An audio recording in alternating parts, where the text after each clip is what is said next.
Welcome to daily current affairs 365।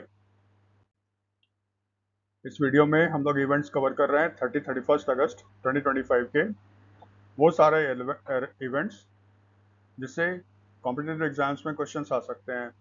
तो जो student exams में अपेयर हो रहे हैं for banks, NDA, SSC, CDS, RBI, NABARD, public service commission, state government का और कभी कभी यूपीएससी का, ठीक है, तो उन सभी के लिए आपका ये वीडियो बहुत ही रेलेवेंट होगा, इंपॉर्टेंट होगा। हम लोग स्टार्ट करते हैं।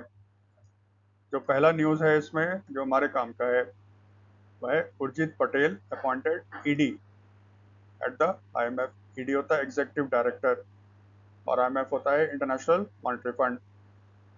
The appointment committee of the cabinet, ठीक है, उसने अप्रूवल दे दिया है आरबीआई के फॉर्मर गवर्नर उर्जित पटेल को appointment as the executive director of the IMF international monetary fund. ठीक है, देखो, appointment committee of the cabinet ये गवर्नमेंट ऑफ इंडिया का सबसे बड़ा डिसीजन मेकिंग बॉडी है जब अपॉइंटमेंट्स किए जाते हैं गवर्नमेंट ऑफ इंडिया की तरफ से या उसके इंस्टीट्यूशंस में किए जाते हैं। हमेशा याद रखना इसमें सिर्फ दो ही मेंबर होते हैं, एक होता है प्राइम मिनिस्टर और दूसरे हुए हैं अभी होम मिनिस्टर। तो प्राइम मिनिस्टर हमेशा इस कमिटी का जब भी मीटिंग होगा प्राइम मिनिस्टर इसके हेड करेंगे, तो मोदी साहब हेड करते हैं। और इसके जो मेंबर हैं वो आपके हैं अमित शाह, होम मिनिस्टर। तो इन्होंने अप्रूवल दे दिया उर्जित पटेल का appointment as the ED of IMF. उनका टेन्योर कितने साल का होगा? 3 इयर्स का। और रिप्लेस करेंगे किसको? केवी सुब्रमण्यन को, जिन्होंने अप्रैल 2025 में अपने पोस्ट से रिजाइन कर दिया था। उर्जित पटेल देखो हैं क्या, ये आरबीआई के 24th गवर्नर थे। रघुराम राजन के बाद मोदी साहब ने अपॉइंट किया था उर्जित पटेल को। इनका टर्म पीरियड था 2016 से 2018। इन्होंने 2018 में ना रिजाइन कर दिया था। कहते हैं कुछ गवर्नमेंट से इनको प्रॉब्लम हुआ था, जो भी है हमें क्या मतलब है। और मोदी साहब ने इन्हीं को फिर अपॉइंट कर दिया as a executive director of the IMF. अब ये देखो एग्जीक्यूटिव डायरेक्टर है क्या। एक चीज याद रखना, जो इंटरनेशनल मॉनेटरी फंड है इसमें जो हाईएस्ट डिसीजन मेकिंग बॉडी है वो है आपका बोर्ड ऑफ गवर्नर्स।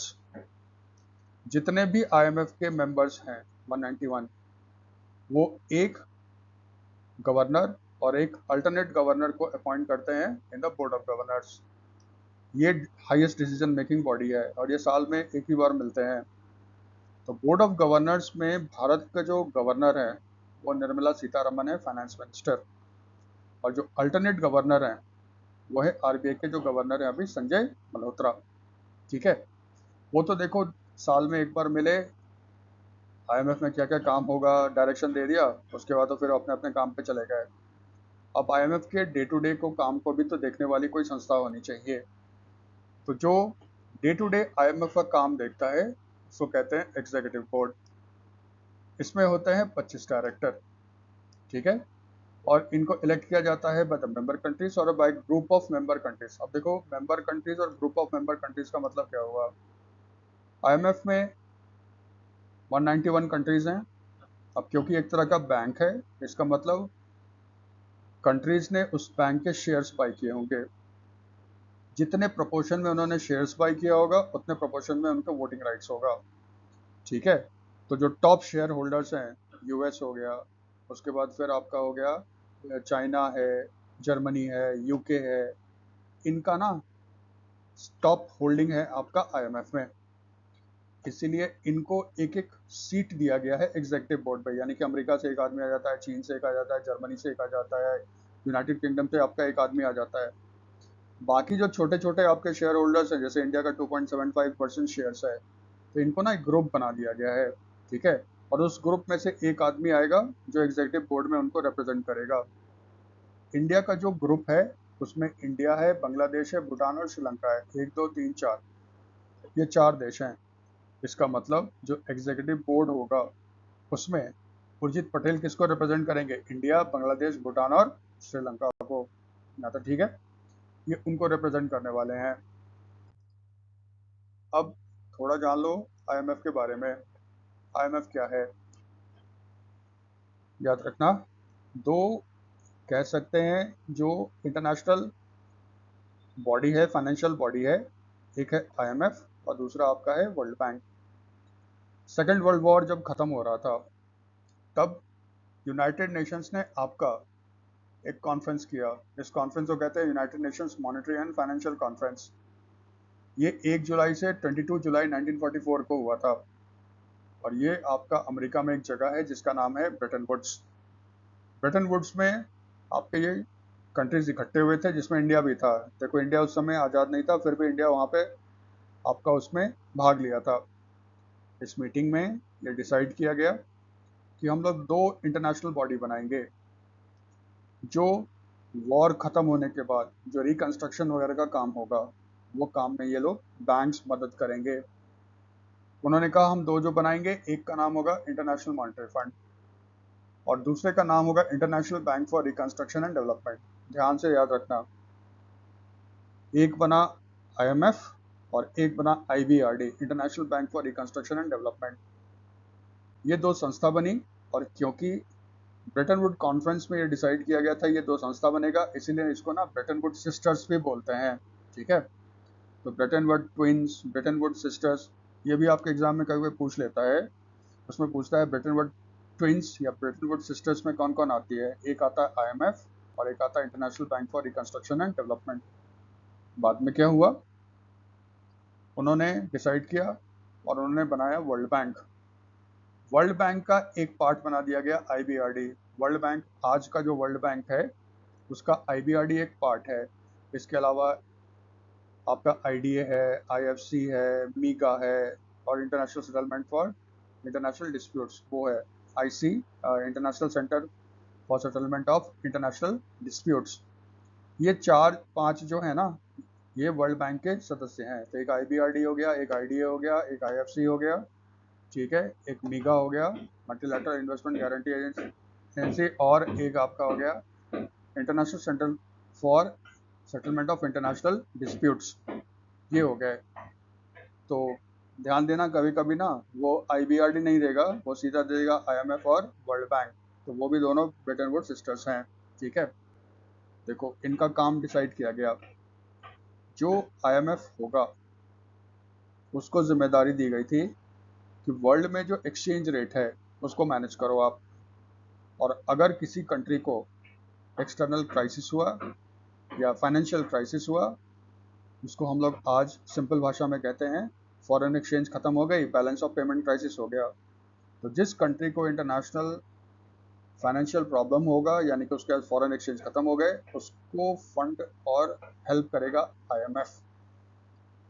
ठीक है, तो फिर IBRD या वर्ल्ड बैंक का काम क्या था, तो जो भी मेंबर कंट्रीज हैं उनको डेवलपमेंट के लिए अगर पैसा चाहिए, जैसे रोड बनाना है, आपका बिल्डिंग एनर्जी प्लांट सेटअप करना है, स्कूल चलाना है, स्कूल के लिए पैसे चाहिए, तो ये सब जो डेवलपमेंट वाला काम होगा वो वर्ल्ड बैंक का होगा। लेकिन याद रखना प्राइमेसी IMF को दिया गया था। आप कोई भी कंट्री अगर मेंबर बनता है तो पहले वो IMF का मेंबर बनता है। जैसे ही आप IMF के मेंबर बन जाओगे ऑटोमेटिकली आप वर्ल्ड बैंक के भी मेंबर बन जाते हो। ठीक है, तो ये IMF और वर्ल्ड बैंक है। IMF जो है वो lender of the last resort है to the member countries. Lender of the last resort का मतलब क्या होता है, जब आपको कहीं से पैसा नहीं मिलेगा तो फिर आपको उस समय पैसा देने के लिए तैयार कौन होगा, IMF। जैसे अभी न्यूज़ में आ रहा है, पता नहीं कितना सच्चाई है, यूनाइटेड किंगडम, ब्रिटेन और फ्रांस, उनकी आर्थिक स्थिति इतनी खराब हो गई है कि वो लोग सोच रहे हैं कि हम IMF के पास जाएंगे।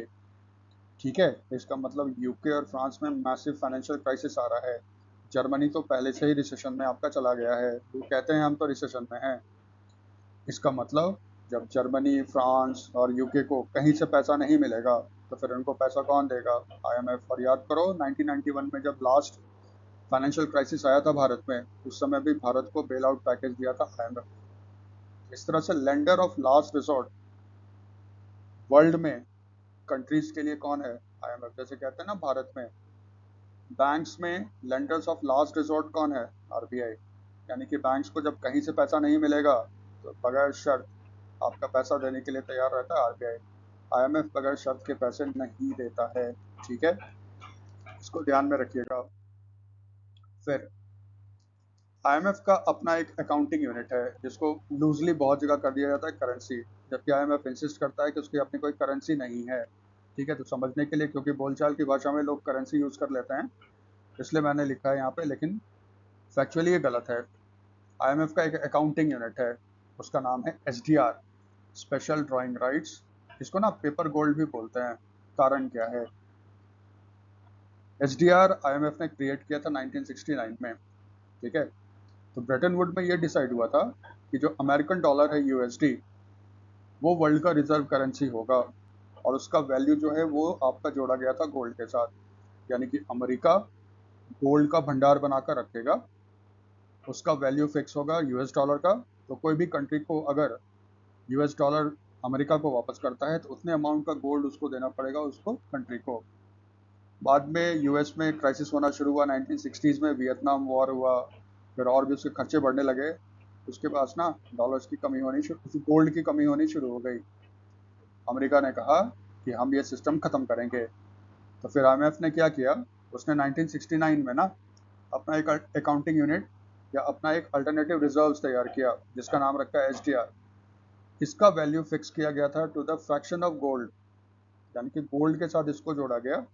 अब ये तो पेपर पे छपा हुआ है, लेकिन इसका वैल्यू गोल्ड के साथ जुड़ा हुआ है ना, इसीलिए इसको पेपर गोल्ड भी बोलते हैं।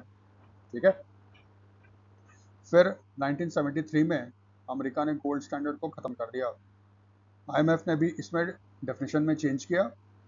अब जो एसडीआर का वैल्यू होता है उसको लिंक कर दिया गया है to a basket of currencies, जिसमें आपका आता है American dollar USD, British pound sterling, Japanese yen, euro और चाइनीज रेनमिनबी। चाइनीज रेनमिनबी थोड़ा ध्यान देना, चाइना का जो ऑफिशियल करेंसी है, ठीक है, वो चाइनीज रेनमिनबी है। ठीक है, युआन आप सुनते होंगे, yuan, Y U A N, yuan. Yuan जो है ना, वो एक आपका एक यूनिट है चाइनीज रेनमिनबी का। तो देखो एग्जाम में अगर आता है, मान लो चाइना की करेंसी क्या है, तो आंसर होना चाहिए रेनमिनबी। लेकिन अगर ऑप्शन में रेनमिनबी नहीं है, युआन है, तो आप टिक मार दोगे युआन पे। लेकिन हमेशा याद रखना चाइनीज करेंसी जो है ना, वो रेनमिनबी है। ठीक है, आईएमएफ में कितने मेंबर्स कंट्री हैं? 191। इसका हेडक्वार्टर कहाँ है? Washington DC. डीसी होता है डिस्ट्रिक्ट ऑफ कोलंबिया, यूएसए में। और इसकी मैनेजिंग डायरेक्टर कौन है? Kristalina Georgieva. ठीक है, ये इसकी मैनेजिंग डायरेक्टर है। ये तो याद रहेगा। ये तो स्टैटिक की पोर्शन आपका हो गया, और थोड़ा सा ये कंसेप्ट भी क्लियर हो जाना चाहिए। नेक्स्ट नेक्स्ट भी आपका एक बाहर का न्यूज़ है। ये न्यूज़ देखो क्या है। न्यूज़ कहता है, Thai constitutional court dismiss prime minister Paetongtarn Shinawatra. ठीक है, थाईलैंड का जो कॉन्स्टिट्यूशनल कोर्ट है, जो कॉन्स्टिट्यूशन को डील करता है, उसने एक रूलिंग दिया। उसने कहा जो प्राइम मिनिस्टर ना आपकी शिनवात्रा, मिसेस शिनवात्रा, ये लेडी है थाक्सिन शिनवात्रा, थाईलैंड के पहले प्राइम मिनिस्टर हुआ करते थे। उन्हीं की फैमिली, उनकी बेटी है ये शिनवात्रा, जो प्राइम मिनिस्टर बनी थी। उसको डिसमिस कर दिया। क्यों?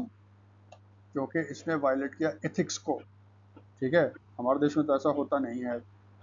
ठीक है, ये ध्यान रखना, जैसे हमारे देश में एक कोर्ट है, सुप्रीम कोर्ट है, वो सारी चीज़ को देखता है। थाईलैंड में ऐसा नहीं है। कॉन्स्टिट्यूशनल कोर्ट है, मिलिट्री कोर्ट है, एडमिनिस्ट्रेटिव कोर्ट है, अलग अलग चीज़ के लिए अलग अलग कोर्ट बना रखा है।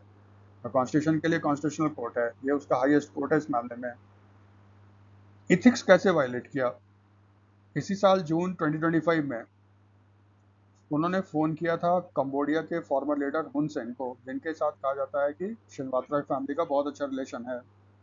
इस फ़ोन कॉल में ना आपकी जो प्राइम मिनिस्टर थी उस समय, मिसेस शिनवात्रा, उसने कुछ शब्द ऐसे इस्तेमाल किए जो लगता था कि थाईलैंड के मिलिट्री के खिलाफ है, और जो सपोर्ट कर रही है कंबोडिया गवर्नमेंट का position on pre Vihar temple.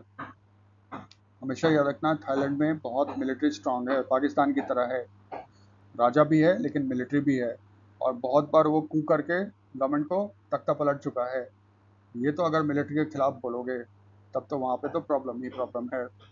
और उस समय कंबोडिया के साथ इनका झगड़ा हो रहा था प्रीविहार टेम्पल के बारे में, ठीक है। प्रीविहार टेम्पल देखो क्या है, ये ना भगवान शिव का टेम्पल है और जो लगभग first half of the 11th century में बनाया गया था। कंबोडिया पे शासन करता था आपका फ्रांस, ठीक है। फ्रांस ने क्या किया, कंबोडिया और थाईलैंड के बीच की एक रेखा खींची, उसको कह दिया कि ये आपका इंटरनेशनल बाउंड्री हो गया। आप अधिकतर वर्ल्ड में झगड़ा जो देखोगे ना बाउंड्री को लेके, कॉलोनियल पावर्स के द्वारा आर्बिट्रेरली, जहाँ अपने मन से जो बाउंड्री खींचते हैं ना मैप पे कि भाई ये हमारा ये तुम्हारा है, इसके कारण अधिकतर झगड़ा होता है। थाईलैंड ने क्या किया, उसने इसको तभी स्वीकार कर लिया, किसको, जो टेम्पल ऑफ प्रीविहार है वो कंबोडिया का पार्ट है। लेकिन फिर बाद में कंबोडिया इंडिपेंडेंट हुआ, फ्रांस वहाँ से गया, थाईलैंड ने कहा नहीं, ये टेम्पल वाला जो एरिया है ना ये हमारा है, ठीक है। कंबोडिया इसके खिलाफ आपका इंटरनेशनल कोर्ट ऑफ जस्टिस में चला गया और इंटरनेशनल कोर्ट ऑफ जस्टिस ने रूलिंग दी कि ये जो प्रीविहार टेम्पल है ये कंबोडिया का है, थाईलैंड का नहीं है। थाईलैंड इस तभी मान गया। बाद में क्या हुआ, यूनेस्को, उसने टेम्पल ऑफ प्रीविहार को एक प्रोटेक्टेड हेरिटेज घोषित कर दिया। फिर थाईलैंड ने ऑब्जेक्शन किया इस पे और उस समय कहते हैं 3 साल तक दोनों में युद्ध भी हुआ था, कंबोडिया और इसमें। अभी फिर दोनों देशों के बीच जम के युद्ध हुआ था और फिर डोनाल्ड ट्रंप कहते हैं मैंने देखो युद्ध रुकवा दिया, मुझे नोबेल प्राइज दे दो। ये इसी कंटेक्स्ट में ये सारा चीज हुआ था और गद्दी खोलनी पड़ी किसको, शिनवात्रा को गद्दी छोड़नी पड़ी, ठीक है। यही कहानी है इसका।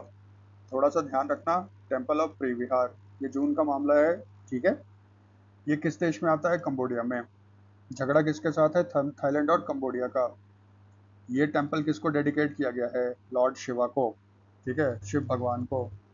और किसको डिसमिस कर दिया गया है, पेटॉन गटन शिनवात्रा को। हो सकता है मेरा प्रोनाउंसिएशन सही ना हो ये वाली, लेकिन शिनवात्रा ठीक है, इसको हटा दिया गया है। अब क्योंकि थाईलैंड है स्टैटिक हो गया, तो फिर हमें ये याद करना पड़ेगा, थोड़ा देखना पड़ेगा। थाईलैंड जो है ना उसका पहले नाम हुआ करता था सियाम, और ये देश में पाया जाता है वाइट एलिफेंट्स। ये क्वेश्चन एग्जाम्स में आ चुके हैं, लैंड ऑफ वाइट एलिफेंट्स किस देश को कहते हैं, ये थाईलैंड है। थाईलैंड देखो बुद्धिस्ट है, बुद्धिस्ट बहुत बड़ा पॉपुलेशन है, वहाँ पे हिंदुइज्म का भी बहुत बड़ा इन्फ्लुएंस था, तो हिंदू बुद्धिस्ट कल्चर वहाँ पे बहुत अभी है, अधिकतर तो अभी लोग बुद्धिस्ट हो गए हैं। एलिफेंट जो है वो आपका नेशनल एलिमेंट है, एनिमल है थाईलैंड का। ये साउथ ईस्ट एशिया में है और ये मेंबर है आसियान का, 10 मेंबर कंट्री हैं, ठीक है। और 11th जो बनने वाला है वो ईस्ट टिमोर है, लेकिन टिमोर लेस्टे, लेकिन वो एसोसिएट मेंबर है, फुल मेंबर बना नहीं है। तो 10 मेंबर ग्रुप जो है ASEAN, association of south east Asian nation, उसका ये मेंबर है। कंबोडिया भी आसियान का मेंबर, इसके बाद भी दोनों में युद्ध हो गया था, ठीक है। आपका एशिया में कुछ गिने चुने कंट्री हैं जिसमें कभी किसी यूरोपियन कंट्री ने काबू नहीं किया, यानी कि वो उसकी कॉलोनी नहीं बने। एक हमारे पड़ोस में है नेपाल, नेपाल कभी किसी देश के अंदर नहीं आया, और दूसरा आपका थाईलैंड है, ठीक है। ये दोनों देश पे किसी यूरोपियन पावर ने मॉडर्न हिस्ट्री में कब्जा नहीं किया, इंडिपेंडेंट रहे हैं शुरू से। इसकी करेंसी है भात, कैपिटल है बैंकॉक, यहाँ पे राजा होता है, ठीक है। तो एक मोनार्की, इसीलिए देखो लिखा है किंगडम ऑफ थाईलैंड, ठीक है। जो नेक्स्ट न्यूज़ था, 5th इंटरनेशनल क्लाइमेट समिट। ये जो 5th इंटरनेशनल क्लाइमेट समिट था ये हुआ कहाँ था, न्यू दिल्ली में। इसको ऑर्गेनाइज किसने किया था, PHDCCI। P stands for Punjab, H for Haryana, D for Delhi, C for chambers of commerce and industry. ये बेसिकली आपका एक बिजनेस ग्रुप है, पहले बेसिकली रिप्रेजेंट करता है पंजाब हरियाणा दिल्ली को। यहाँ पे जितने बिजनेसमैन ग्रुप हैं उनका ये ग्रुप है PHDC। उसी ने ऑर्गेनाइज करवाया था 5th इंटरनेशनल क्लाइमेट समिट, और इसको अटेंड किसने किया था, नितिन गडकरी ने। नितिन गडकरी कौन है, union minister for road transport and highways. इसमें छोटा सा न्यूज़ है बस, कहाँ पे हुआ, किसने ऑर्गेनाइज किया, इतना ही काफ़ी रहता है इसमें। फिर दूसरा एक न्यूज़ है, अभी देखो जम के बारिश हो रही है पंजाब में, तूफान, पंजाब में तो ज़बरदस्त बाढ़ आया हुआ है, अब राजस्थान के भी कुछ एरिया में बाढ़ देखते हो। और सबसे बुरी जो हालत है ना वो 3 पहाड़ी स्टेट्स का है, जम्मू कश्मीर, हिमाचल और आपका ये उत्तराखंड। तबाही का इतना सारा देख रहे हो। जम्मू में आपका है वैष्णो देवी, लोग हमेशा जाते हैं वहाँ पे वैष्णो देवी। ठीक है, जबरदस्त बारिश हुआ था, लैंडस्लाइड हुआ था, और वैष्णो देवी में जो श्रद्धालु थे ना जो जा रहे थे, कहते हैं करीब 39 से ज़्यादा लोग उसमें मर गए थे। ठीक है, तो फिर ये लैंडस्लाइड जो हुआ था वो अर्धकुमारी है, अगर आप गए होंगे वैष्णो देवी तो ये भी नाम सुना होगा, अर्धकुमारी वहाँ पे हुआ था। देखो उसको कैसे हुआ, नहीं हुआ, स्लाइड कैसे हुआ, वगैरह वगैरह के लिए जो जम्मू कश्मीर के लेफ्टिनेंट गवर्नर हैं, ये हैं आपके मनोज सिन्हा। उन्होंने एक कमेटी बनाई है, इस कमेटी के चेयरमैन हैं शालीन काबरा। ठीक है, ये बेसिकली एक सीनियर आईएएस ऑफिसर हैं, है ना। देखो जब भी कमेटी कमीशन बनता है तो हमें याद करना पड़ता है, एक कमेटी कमीशन किसके लिए बना, तो वैष्णो देवी में जो आपका ट्रेजेडी हुआ है उसके लिए, और कमेटी के हेड कौन है, मेंबर्स मतलब नहीं है, 3 मेंबर हैं, लेकिन सिर्फ कमेटी का चेयरमैन कौन है, वो इतना काफ़ी है हमारे लिए।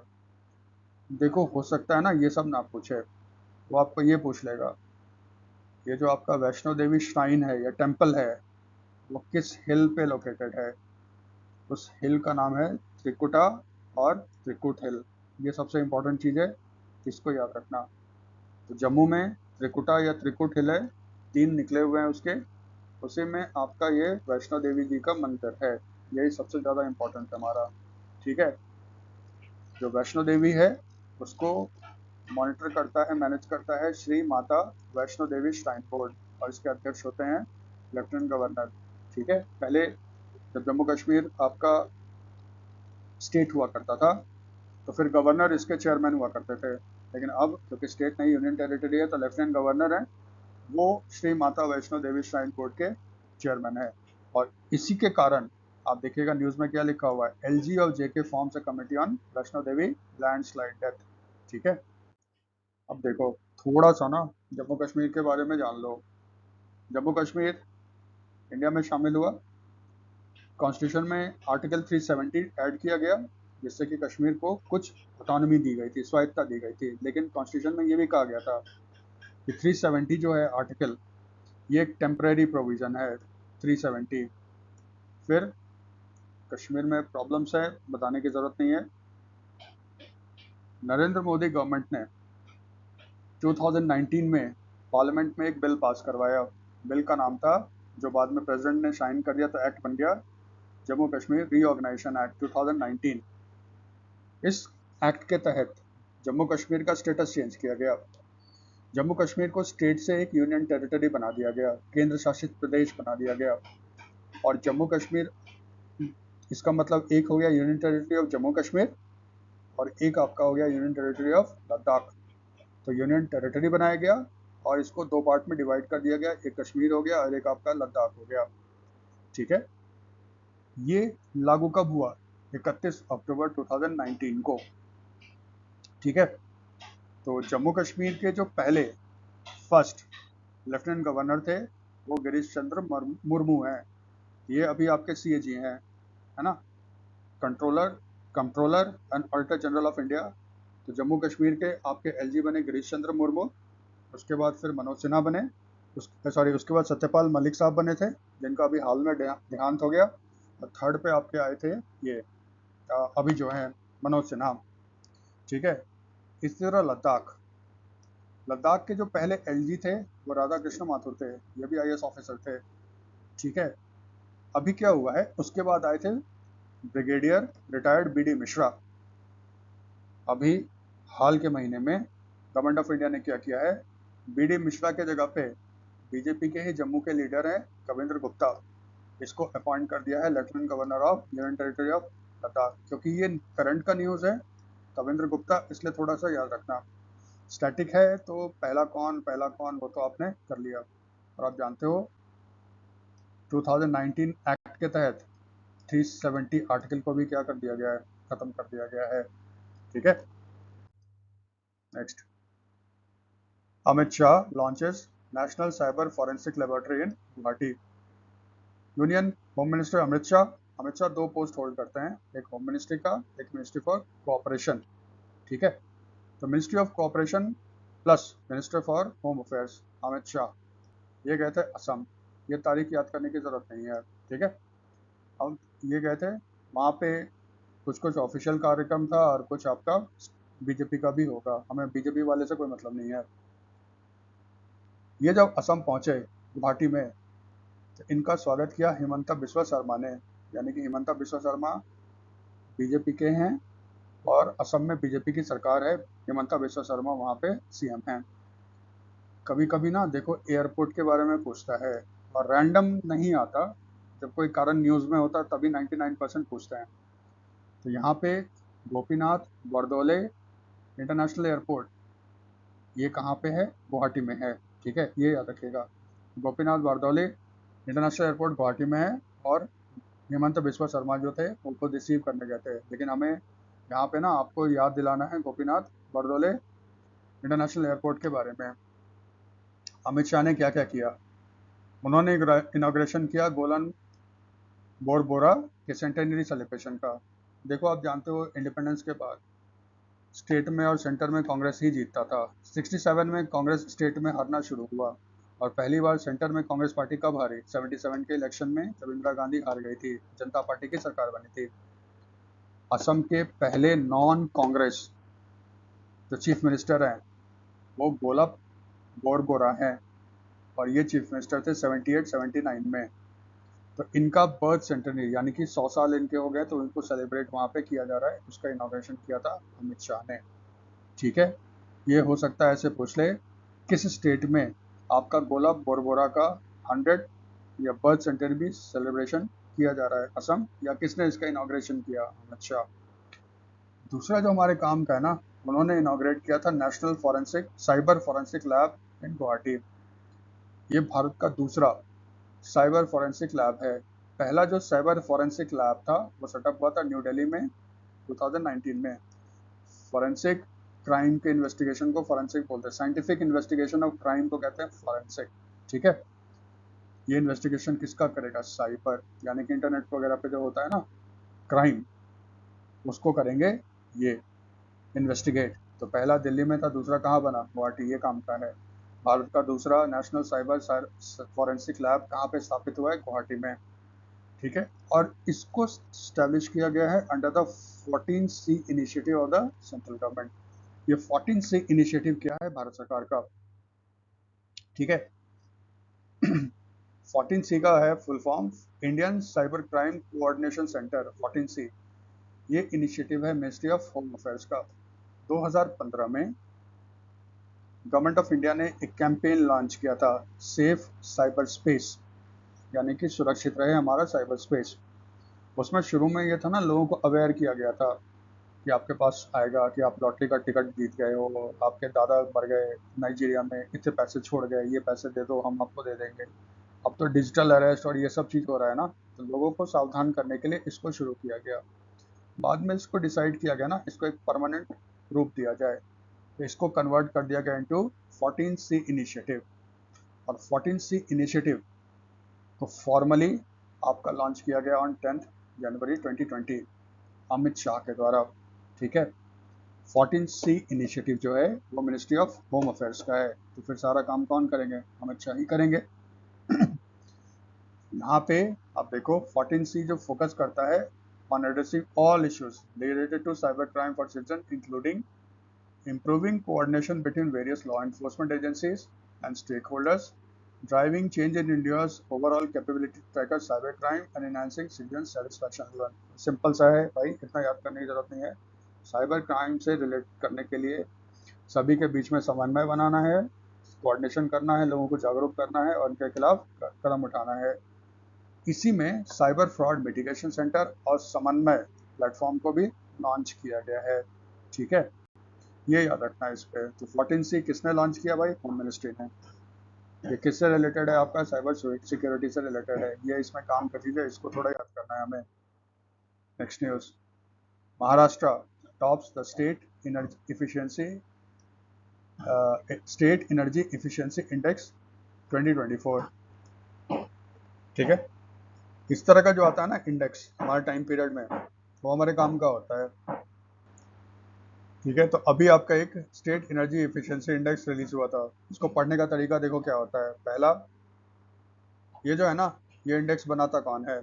तो ये जो इंडेक्स है वो बनाता है bureau of energy efficiency, BE. अधिकतर इलेक्ट्रिकल अप्लायंसेस आप खरीदोगे तो उसमें देखना स्टार बना रहता है, एनर्जी एफिशिएंसी।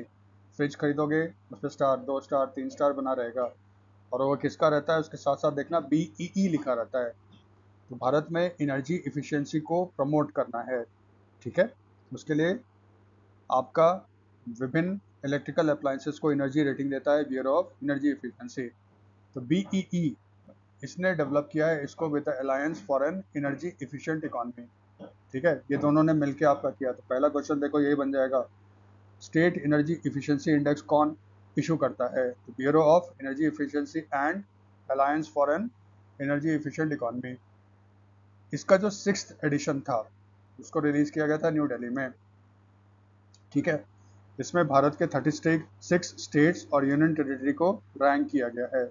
इन्होंने क्या किया, स्टेट्स और यूटी को ना इन्होंने बांट रखा है आपके 4 पार्ट में, front runners, achievers, contenders and aspirants. यानी कि आपके कुछ मापदंड थे, उस पर इन स्टेट्स को रैंकिंग दी गई। 60% से ज़्यादा जिन्होंने आपका स्कोर अचीव किया उसको फ्रंट रनर्स बोला गया। 50 से 60% जो अचीव किया उसको अचीवर्स बोला गया। 30 से 50% जो स्कोर किया उसको कहा गया कंटेंडर। और 30% से कम जिसका स्कोर था उसको एस्पिरेंट्स कहा गया। इसमें जो टॉप परफॉर्मर स्टेट है वो है आपका महाराष्ट्र। अचीवर्स में फर्स्ट कौन आया? आंध्रा। कंटेंडर्स में फर्स्ट कौन आया? असम। और एस्पिरेंट में आपका फर्स्ट कौन था? त्रिपुरा। मोस्ट प्रोबेबली ये महाराष्ट्र वाला ही पूछेगा कि आपका स्टेट एनर्जी एफिशिएंसी इंडेक्स 2024, ठीक है, उसमें टॉप करने वाला स्टेट कौन था? महाराष्ट्र। प्लस इसको रिलीज कौन करता है? और ये भी याद रखिएगा, ये जो ब्यूरो ऑफ एनर्जी एफिशिएंसी है ना, ये मिनिस्ट्री ऑफ पावर के अंदर आता है, भारत सरकार के अंदर। फिर ये ट्रम्प साहब के लिए है। ट्रम्प साहब ने कहा था कि भारत की इकॉनमी डेड इकॉनमी है, जबकि पिछले, मुझे लगता है शायद, अगर हम गलत नहीं हैं तो 7-8 साल से वर्ल्ड का जो फास्टेस्ट ग्रोइंग इकॉनमी है वो इंडिया है। ठीक है, फर्स्ट क्वार्टर रिपोर्ट आया था, first quarter report of financial year 25-26। ठीक है, तो गवर्नमेंट ऑफ इंडिया का जो स्टैट्स का डिपार्टमेंट है वो है आपका नेशनल स्टैटिस्टिक्स ऑफिस। ये आता है under the ministry of statistics and programme implementation. तो एनएसओ ने आपका आंकड़ा जारी किया first quarter of 25-26। First quarter का मतलब हो गया अप्रैल to June. April to June में इंडियन इकोनॉमी की परफॉर्मेंस कैसी थी, ये रिपोर्ट अभी इशू किया। एनएसओ कहता है जो क्विक एस्टिमेट के हिसाब से, ये फाइनल नहीं है क्योंकि ये इतना चेंज होता रहता है आपका, क्योंकि बाद में और डेटा आएगा तो थोड़ा चेंज करेंगे, लेकिन अभी हमारे एग्जाम्स के लिए यही है रेलेवेंट जब तक इसको एनएसओ चेंज ना करे। वो कहता है हमारा जो रियल जीडीपी है वो ग्रो हुआ है 7.8% से। रियल जीडीपी का मतलब सिंपल शब्दों में, इसमें जितना भी आपका प्रोडक्शन हुआ उसको कन्वर्ट किया गया इनटू इंडियन रुपीस। और क्योंकि इन्फ्लेशन के कारण फिगर इन्फ्लेटेड होता है ना, तो इनका जो जितने भी गुड्स का किया जाता है कैलकुलेशन, गुड्स एंड सर्विसेज का, उसका प्राइस फिक्स कर दिया जाता है। और फिक्स किया जाता है किसी एक बेस के साथ। तो अभी जो रियल जीडीपी का जो बेस प्राइस है 2011-2012 है। इसको थोड़ा ध्यान से याद रखना क्योंकि गवर्नमेंट ऑफ इंडिया इसमें चेंज करने के लिए जा रहा है, बेस ईयर को वो बदलने जा रहा है। तो अभी जो बेस ईयर है जिसपे जीडीपी का कैलकुलेशन होता है 2011-2012, ये सबसे इंपॉर्टेंट चीज़ है। एनएसओ कहता है हमारा ग्रोथ रेट कितना था? 7.8। नॉमिनल जीडीपी ग्रोथ रेट था 8.8%। नॉमिनल का मतलब होता है जो मार्केट प्राइस है, इसमें इन्फ्लेशन इंक्लूडेड होता है। नॉमिनल को नॉर्मली शामिल नहीं करते हैं, इकोनॉमिस्ट हमेशा फिगर लेते हैं आपका रियल जीडीपी का। तो ये भी देखते हो ना, वर्ल्ड बैंक कहता है कितने से ग्रो करेगा, आरबीआई कहता है इतने से ग्रो करेगा, वो सारे रियल जीडीपी का फिगर होता है आपका। थोड़ा सा ध्यान रखना आप लोग, जो इकॉनमी है उसको 3 सेक्टर्स में डिवाइड किया जाता है। ठीक है, एक होता है प्राइमरी, एक है आपका प्राइमरी, सेकेंडरी और आपका टर्शरी सेक्टर। इसको थोड़ा सा ऐसे याद रखो, इकोनॉमिक्स में एक होता है गुड्स, ठीक है, और एक होता है जिसको हम लोग कहते हैं सर्विस।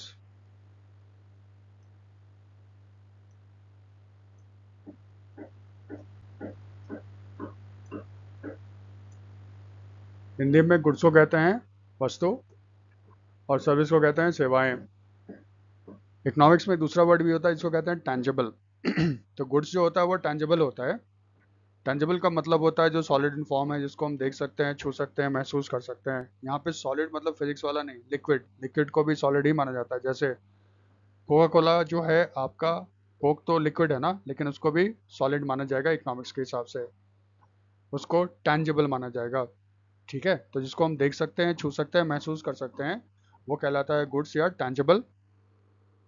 और जिसको हम देख नहीं सकते, छू नहीं सकते, लेकिन महसूस कर सकते हैं, उसको कहते हैं सर्विस या इनटैंजिबल। तो प्राइमरी और सेकेंडरी सेक्टर जो होता है वो होता है टैंजिबल या गुड्स आता है। टर्शरी सेक्टर या सर्विस सेक्टर जिसको कहते हैं वो सर्विस होता है, ये इनटैंजिबल होते हैं। प्राइमरी सेक्टर्स में फिर क्या आता है, इसमें आता है एग्रीकल्चर एंड अलाइड सेक्टर्स, और फिर इसमें आपका आता है माइनिंग एंड क्वेरिंग, ठीक है, खदान, खनिज उद्योग। सेकंड, इसका मतलब जो नेचर से हमें प्राप्त होता है ना, जैसे चावल हो गया, गेहूं हो गया, नेचर से प्राप्त होता है। माइनिंग, माइनिंग में कोयला हो गया, आपका पेट्रोलियम निकल रहा है, ये सारे जो होते हैं नेचर से मिला है, इसको कहते हैं हम लोग प्राइमरी सेक्टर। सेकेंडरी सेक्टर में क्या होता है, जो नेचर से हमें चीज़ मिला, फिर हमने उसको मशीन के द्वारा प्रोडक्शन करना स्टार्ट कर दिया, उसको कहते हैं सेकेंडरी सेक्टर। सेकेंडरी सेक्टर में मेन आपका होता है मैन्युफैक्चरिंग। मैन्युफैक्चरिंग एक स्टेट से दूसरे स्टेट में परिवर्तित करना, जैसे कागज़ से कॉपी को बनाना, ये मैन्युफैक्चरिंग कहेगा। लैपटॉप बनाना मैन्युफैक्चरिंग कहलाएगा। सेकेंडरी सेक्टर्स में आपका आता है manufacturing, electricity, gas, water supply and other services and construction, ठीक है। यूटिलिटी सर्विसेज एंड कंस्ट्रक्शन को शामिल करता है NSO. Tertiary sector, tertiary sector में एनएसओ आपको शामिल करता है ट्रेड, व्यापार, hotels, transport, communication, service related to broadcasting, media वगैरह हो गया, फाइनेंशियल सर्विसेज हो गया। फाइनेंशियल में आपका आ जाएगा बैंक्स, इंश्योरेंस वगैरह हो गया, रियल स्टेट हो गया, प्रोफेशनल सर्विस वगैरह हो गया। पब्लिक एडमिनिस्ट्रेशन, यानी कि जो गवर्नमेंट अपना एजेंसी पे खर्च करता है ना, वो भी आपका आ जाता है डिफेंस एंड अदर सर्विसेज में, ठीक है। तो ये तीन सेक्टर हैं इकोनॉमी के, जिसको इकोनॉमी के प्राइमरी, सेकेंडरी और टर्शरी। थोड़ा बेसिक कंसेप्ट था, और याद रखना टैंजिबल और इनटैंजिबल्स में। तो हम लोग फर्स्ट क्वार्टर का डेटा देख लेते हैं।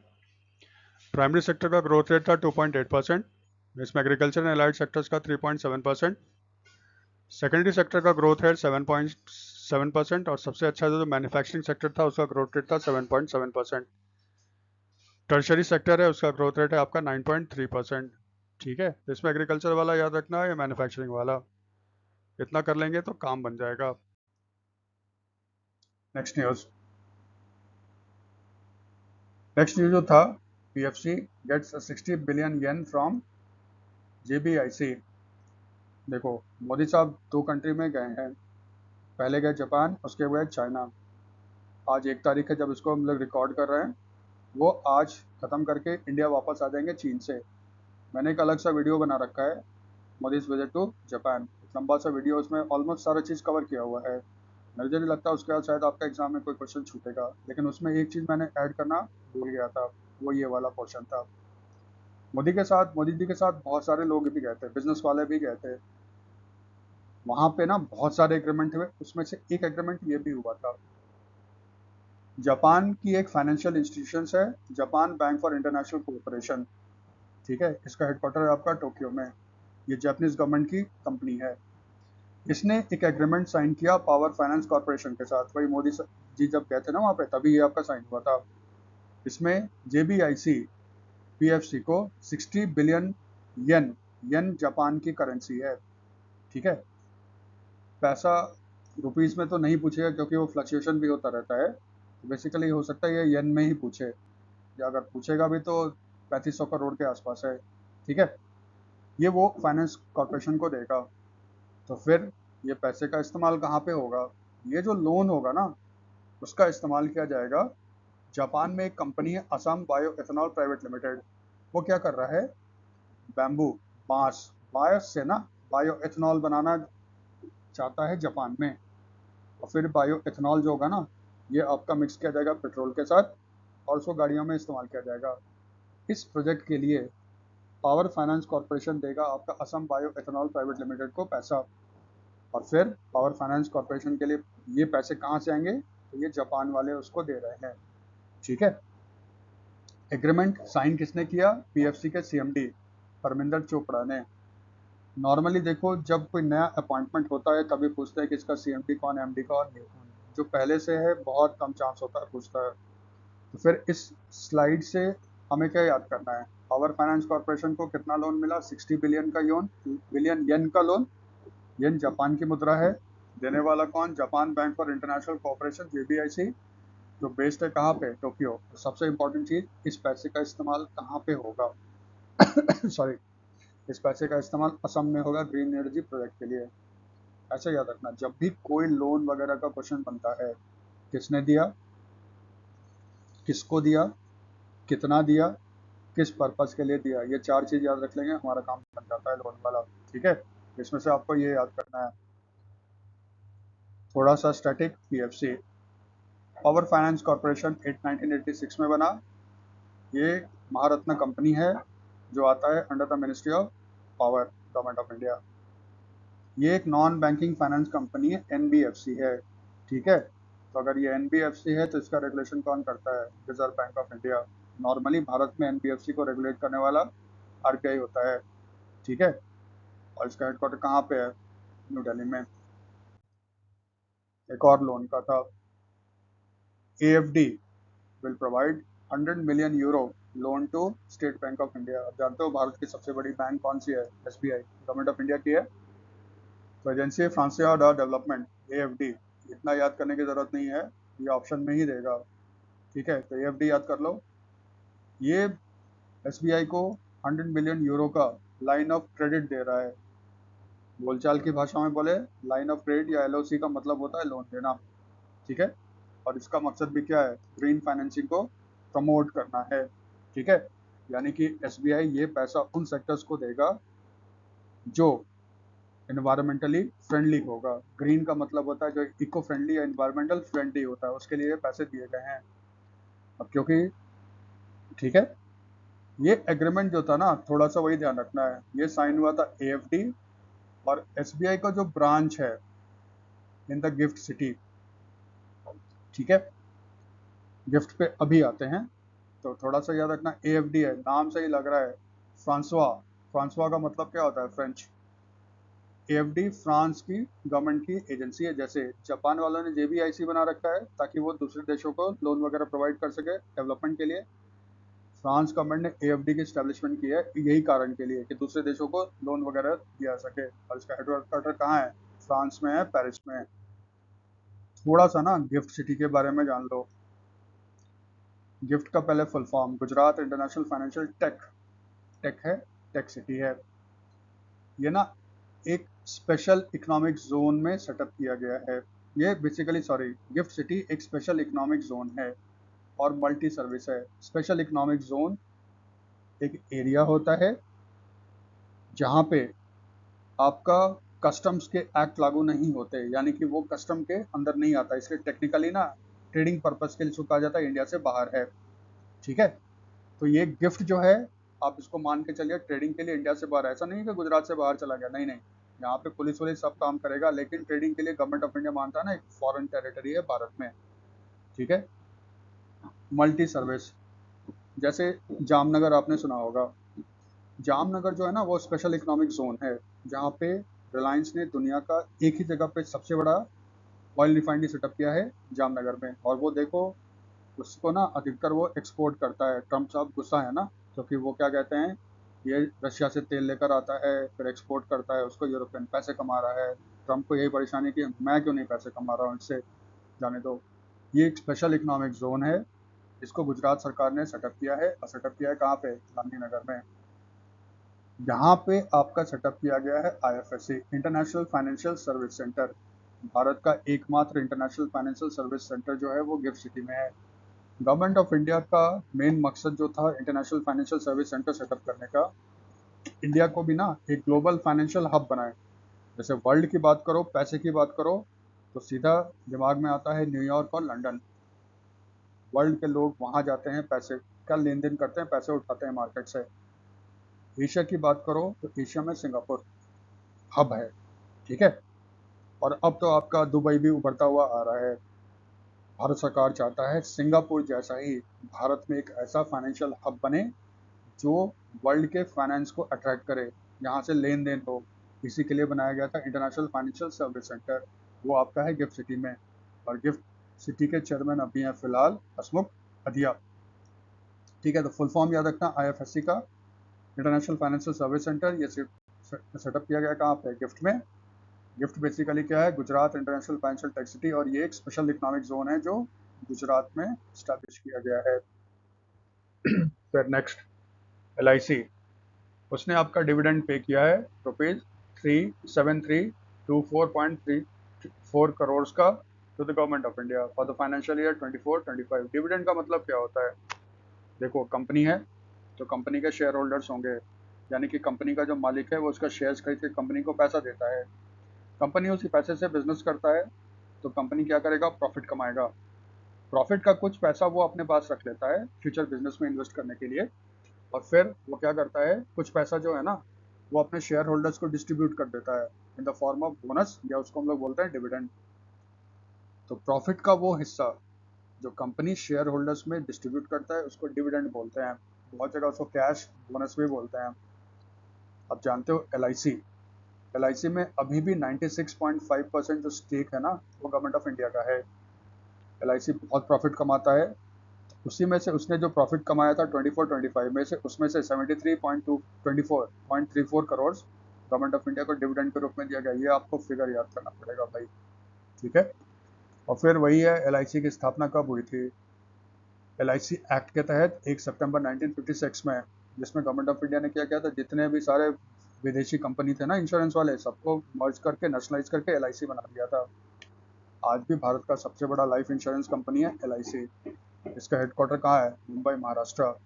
और इसके CEO और MD कौन है? सिद्धार्थ मोहंती। ये याद रखना। LIC का जो पंच लाइन है वह है जो अक्षेम वह में हम, और ये ना भागवत गीता से लिया गया है। कभी कभी ये पूछ लेता है LIC का जो आपका पंच लाइन है या टैग लाइन है कहाँ से लिया गया है? वो आपका लिया गया है भागवत गीता से। ये काम का है, इसको याद रखना, ठीक है।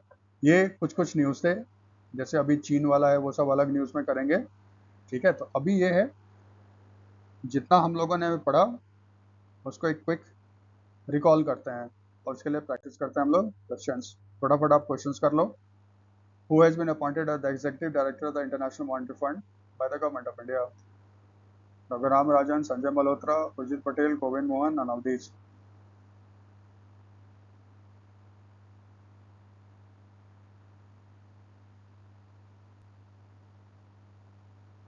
चलो, इसमें ऑब्वियसली आपका आंसर क्या होगा? उर्जित पटेल, ठीक है। थोड़ा सा याद रखना, रघुराम राजन ये पहले RBI के गवर्नर हुआ करते थे। संजय मल्होत्रा अभी गवर्नर हैं आपके। गोविंद मोहन ये होम सेक्रेटरी हैं आपके, ठीक है। आंसर तो ये है आपका Urjit Patel. Next question, how many countries are the members of the international monetary fund? International monetary fund के कितने मेंबर्स हैं? 189, 190, 191, 192, नन ऑफ दिस।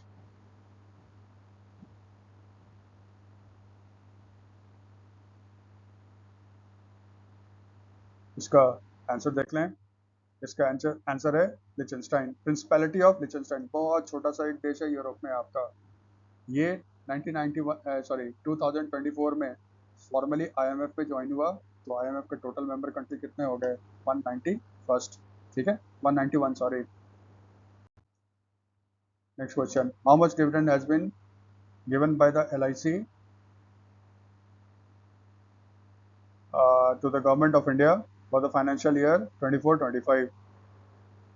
ठीक है, 673.5 करोड़, 7324.34 करोड़, 7001.3134 करोड़, 7856.54 करोड़, सारे करोड़ में है।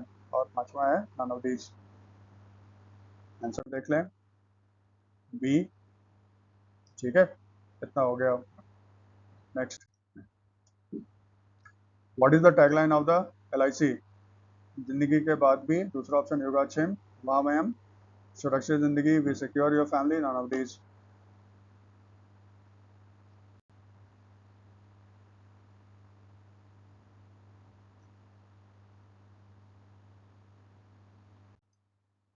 आंसर है बी, योगाक्षेम यहाँ मयम, वहा मयम। इसमें एक चीज़ देखना, जैसे ऐड वगैरह देखते हो ना, जिंदगी के साथ भी जिंदगी के बाद भी, वो जिंगल है बेसिकली, वो चेंज होता रहता है। LIC के वेबसाइट पे जाओगे, उनका जो परमानेंट टैगलाइन है वो ये है। ठीक है, तो जिंदगी के साथ भी जिंदगी के बाद भी वो नहीं आंसर, हमारा आंसर क्या होगा, ये होगा। इसी के लिए क्वेश्चन डाला था ताकि कंफ्यूजन ना रहे। Which countries constitutional court has dismiss पैटॉन वेटरन, सॉरी प्रोनाउंसिएशन के लिए, Shinawatra as the prime minister of the country? Cambodia, Laos, Vietnam, Thailand, none of these.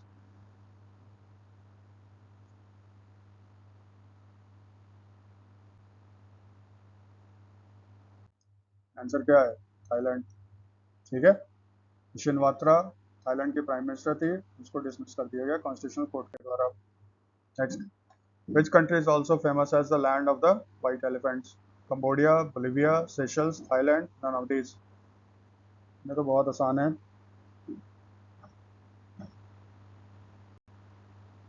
चलिए आंसर देख लेते हैं। आप जानते हो इसका आंसर क्या है, थाईलैंड।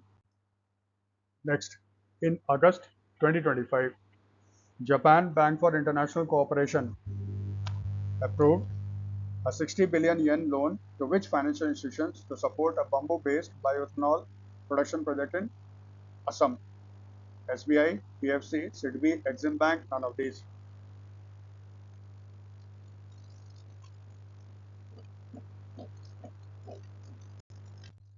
इसका आंसर है power finance corporation. Next question, where is the headquarters of the power finance corporation? New Delhi, Mumbai, Hyderabad, Bengaluru, Noida?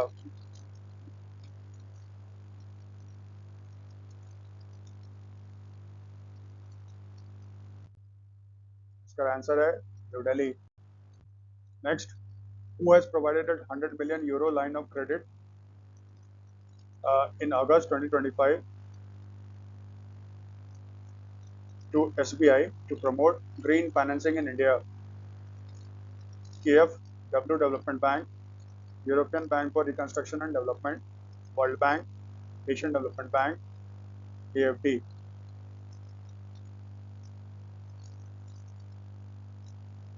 Answer देख लो, AFD, it is owned by the French government. ठीक है, KfW जो है वो जर्मन है, ध्यान रखना आप, वो जर्मनी का है KfW। Who organized the 5th International Climate Summit 2025 in New Delhi? FICCI, CII, PhD, CCI, Center for Science and Environment, none of these।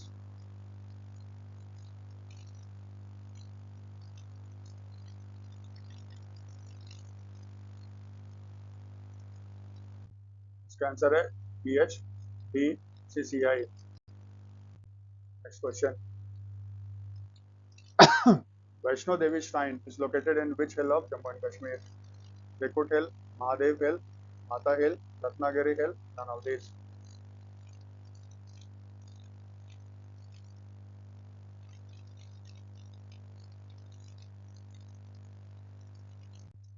Answer Trikut hill. इसमें देखो एक ऑप्शन आया था महादेव हिल्स।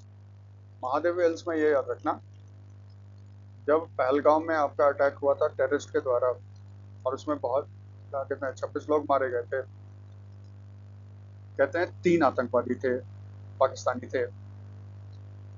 श्रीनगर के पास ना जो हिल का एरिया है उसका एक नाम है महादेव। उसके बाद सिक्योरिटी फोर्सेस ने आपका ऑपरेशन लॉन्च किया था महादेव, उसके बाद ही लॉन्च किया गया था। और आपने कुछ दिन पहले सुना होगा, वो तीनों आतंकवादी को मार दिया गया था। ठीक है, तो ऑपरेशन महादेव जो आप सुनते हो, जिसमें पहलगाम के टेररिस्ट को मारना था, ऑपरेशन ये महादेव जो है ना हिल, ये श्रीनगर के पास है। ठीक है, ये हिल का नाम है महादेव।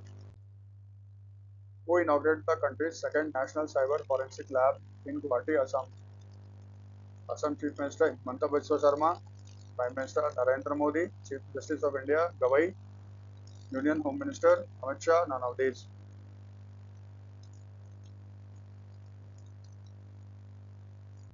आंसर क्या है?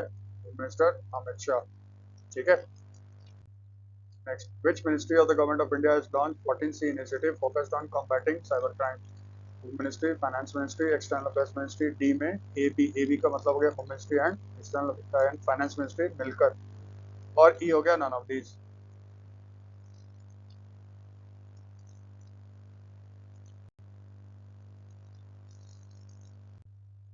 आंसर क्या है? मिनिस्ट्री. ठीक है.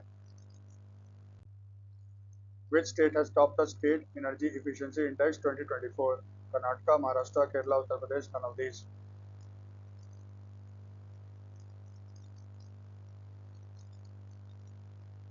इसका आंसर है महाराष्ट्र.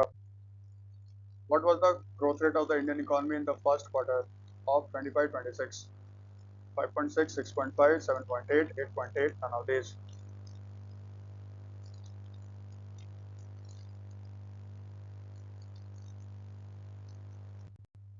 इसका आंसर है 7.8. 16. What was the growth rate of the agriculture and allied sector in the first quarter of 25-26? 2.6, 2.8, 3.7, 3.9, none of these.